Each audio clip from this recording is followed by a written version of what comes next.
ઈચ્છાપોર પોલીસે ગાંજાના જથ્થા સાથે એક ઇસમને ઝડપ્યો। No drugs in Surat city અભિયાન હેઠળ કાર્યવાહી કરાઈ। 4 કિલો ગાંજાનો જથ્થો કબજે કરાયો, એક બાળ કિશોર પણ પકડાયો। સુરતની ઈચ્છાપોર પોલીસે no drugs in Surat city અભિયાન હેઠળ મોટી કાર્યવાહી કરી છે।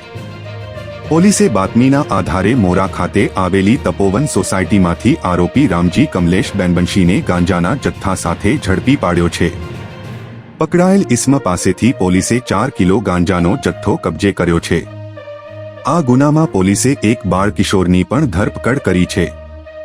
આરોપીએ જણાવ્યું હતું કે તેણે વરાછા રેલવે પાટા પરથી એક અજાણ્યા ઇસમ પાસેથી ગાંજાનો જથ્થો ખરીદ્યો હતો અને તેના મિત્રની જાણ બહાર તેની રૂમ પર આ જથ્થો રાખ્યો હતો। જી સાહેબ, મોરા ગામના તપોવન સોસાયટીમાંથી ગાંજો પકડવામાં આવ્યો છે, શું છે હકીકત?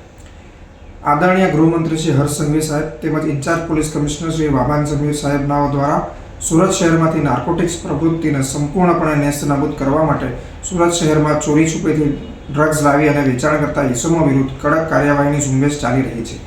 જે અનુસંધાને સંયુક્ત પોલીસ કમિશનર શ્રી સેક્ટર 2 તેમજ નાયબ પોલીસ કમિશનર શ્રી ઝોન 6 સાહેબનાઓના સૂચના તેમજ માર્ગદર્શન હેઠળ અત્રેના ઈચ્છાપુર પોલીસ સ્ટેશનના થાણા ઇન્ચાર્જ એસી ગોહિલ તેમજ ઝોન 6ની એલસીબી ટીમના કર્મચારીઓ હેડ કોન્સ્ટેબલ દીપક કુમાર હરિસિંહ તેમજ હેડ કોન્સ્ટેબલ અજીતસિંહ ભૂપતસિંહ રાવે તેઓને મળેલી બાતમીના આધારે મોરા ખાતે આવેલ તપોવન સોસાયટીના પ્લોટ નંબર 281 રૂમ નંબર 15માં રેડ કરતા એક આરોપી મળી આવેલ હતો।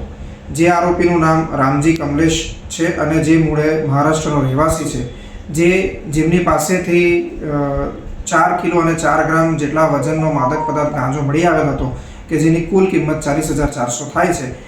આ સાથે મળીને કુલ 50,400ની કિંમતનો મુદ્દામાલ અત્રેની ઈચ્છાપુર પોલીસ સ્ટેશન તેમજ ઝોન 6 એલસીબીએ પકડી પાડેલ છે।